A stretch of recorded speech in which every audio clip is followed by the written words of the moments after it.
ఆరో నాడు అలిగిన బతుకమ్మ ఇయాల పువ్వులు వేరుసరు ఆటలాడరు పాటలు పాడరు వెనకట బతుకమ్మ వేరుస్తుంటే మాంసం ముక్కదాకి అపచారమైనందుకు ఆ దినం బంద్ పెట్టిండ్రని ఓ కథ. అమ్మవారు రాక్షసులను ఏసి పడేసుకుంటా నడిమిట్ల ఒకనాడు రెస్ట్ తీసుకుందని ఇంకొందరు చెప్పే ముచ్చట. మరి ఇప్పుడేం వార్త చెప్తారు అంటారా? పండుగ యాళ్ళ అందరు కలవరిస్తున్న ఓ అక్క గురించి అలిగిన బతుకమ్మ నాడు చెప్పుకుందాం.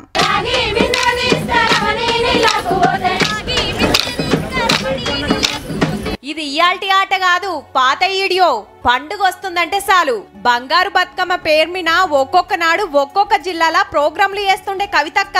చుట్టూరు అమ్మలక్కలను గూకుండా పెట్టుకొని బతుకమ్మ వేసుకుంటా అక్క పాడుతుంటే ఏమన్నుండేదా? శివ పూజలాలయ చందమామ శివుడింకరాడేమి చందమామ పైన బోయే పక్షుల పాలయే మదనో నావయారి. అటెన్క పెద్ద మైదానంలో ఆట. రంగురంగుల లైట్ల కింద వందల మంది అమ్మలక్కలతోటి కవితక్క మా గొప్పగా పండుగ చేసుకుంటుండే. మన పండుగలు పబ్బాలను రేపటోళ్ళకి ఎరకయేస్తానికి తెలంగాణ జాగృతి పేరు మీద పతేడు బంగారు బతుకమ్మ సంబురాలు చేసేది. తాపకో పాటం తెచ్చేది.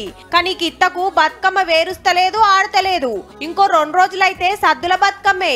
నిన్న బీఆర్ఎస్ పార్టీ ఆఫీస్ లా లేడీ లీడర్లను తాడినా అక్కైతే ఆగువల్లే. పతేడు కవితక్క తోటి ఆడుతుంటిమి, ఈ ఏడు రాకవాయ్ అని రందిపడ్డారట ఇల్లంతా.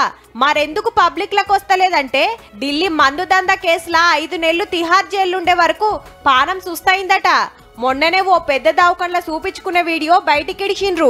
ఆరోగ్యం మంచిగా లేనందుకే అక్కకు ఎంతో ఇష్టమైన బతుకమ్మ కూడా ఆడతలేదని అభిమానులు చెప్తున్న ముచ్చట. కవితమ్మ అంటేనే బతుకమ్మ, బతుకమ్మ అంటేనే కవితమ్మ. మా కవితక్క వల్లే బతుకమ్మకు ఇంత పేరొచ్చిందని గొప్పగా చెప్పుకునే పాటోళ్ళు ఈ తాపకు కవితమ్మ లేకుంటేనే బతుకమ్మ పండుగ చేసుకోవాల్సి వచ్చే.